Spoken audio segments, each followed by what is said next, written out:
Hey people, Le Mans is a classic race in France, one of the Triple Crown of motorsports, and race car drivers dream of winning there. AJ Foyt and Dan Gurney, with a car prepared by Carroll Shelby, joined the few that have done just that in 1967, driving this 1967 Ford GT40 Mark IV. It was an all-American victory at the 24-hour endurance race. Europeans had dominated Le Mans until then, driving cars with smaller engines that were tuned for sports car racing. Well, Ford brought American muscle with an American stock car V8 powering this car to the win, not just winning, but dominating. The second place Ferrari finished 4 laps or 32 miles behind the Ford. And along the way, the Mark IV set the average speed record for Le Mans by going an average of 135.48 miles per hour around the course. That means that Foyt and Gurney drove this car to over 200 miles per hour on some portions of the track to achieve the record.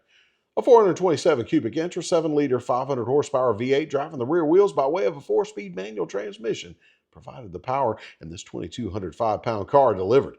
Aerospace techniques were used to build the sophisticated chassis, and a wind tunnel was employed to shape the slick body for speed.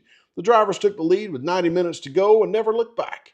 What a sweet victory for America and Ford beating its nemesis, Ferrari. This car is presented at the Henry Ford in Dearborn, Michigan, and the museum has a story to tell. The GT40 traveled to Europe in 2012 to celebrate 45 years since the incredible win, but the trip wasn't kind to the Ford as it was damaged in transit.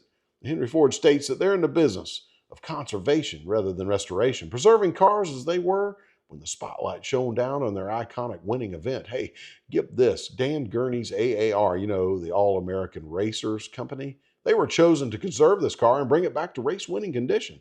Man, that is super cool. And the man who won the race, who drove the car, got the job to recondition and preserve the car for all of us to appreciate. I love it, man.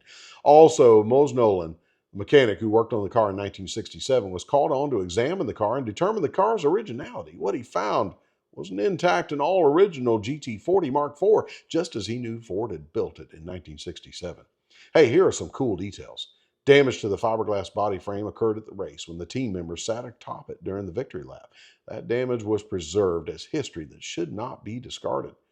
Upon disassembly of the car, it was found that Carroll Shelby had made last-minute aerodynamic changes to the car, unbeknownst to the public, and it's believed that these changes ensured victory. Man, Carroll was awesome. A world treasure is what they call it, a well-preserved race car that showcased American pride in engineering and racecraft. I hope you've enjoyed this look back at a 1967 Ford GT40 Mark IV. God bless and peace.